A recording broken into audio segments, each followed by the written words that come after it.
ஜனநாயகன் படத்தின் ரிலீஸை ஜனவரி 10ஆம் தேதி ஏன் ஒத்திவைக்க கூடாது என்று சென்னை உயர்நீதிமன்ற நீதிபதி கேள்வி எழுப்பியிருக்கிறார்.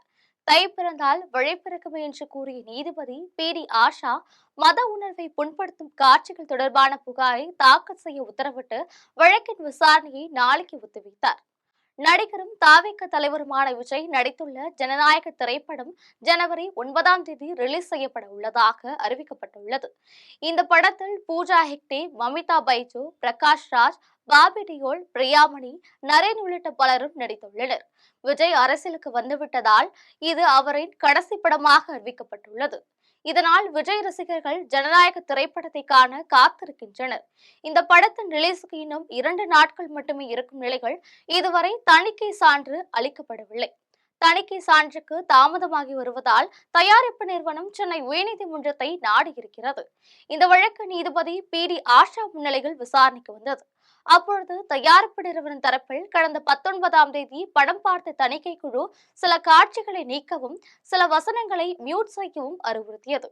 பின்னர் தணிக்கை குழு பரிந்துரைத்த மாற்றங்களை செய்து அனுப்பிய பொழுதும் இதுவரை சான்றிதழ் அளிக்கப்படவில்லை.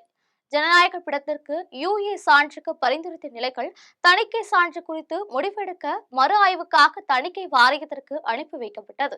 ஆனால் படத்தில் மத உணர்வை புண்படுத்தும் காட்சிகள் உள்ளதாக தெரிவித்து சான்றிதழ் வழங்கப்படாமல் உள்ளது என தெரிவிக்கப்பட்டது. அப்பொழுது ஆஜரான மத்திய அரசு வழக்கறிஞர் ஜனநாயக ரிலீஸ் தேதியை நிர்ணயித்தாலும் நாங்கள் சட்டப்படிதான் செல்ல முடியும் என்று வாதிட்டார். இதனை கேட்டுக்கொண்ட நீதிபதி ஜனநாயக படத்தின் ரிலீஸை ஏன் ஜனவரி 10ஆம் தேதிக்கு தள்ளி வைக்க கூடாது, தை பிறந்தால் வழி பிறக்கும் என்று கேள்வி எழுப்பினார். இதையடுத்து சென்னை உயர்நீதிமன்றம் மத உணர்வை புண்படுத்தும் காட்சிகள் தொடர்பான புகாரை தாக்கல் செய்ய உத்தரவிட்டு வழக்கின் விசாரணையை நாளைக்கு ஒத்திவைக்கப்பட்டது.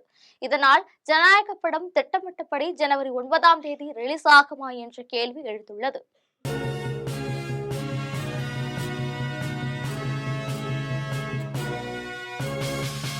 உடனுக்குடன் அப்டேட் தெரிந்து கொள்ள ஜெம் டிவி தமிழ் ஆப்பை இன்ஸ்டால் செய்யவும்.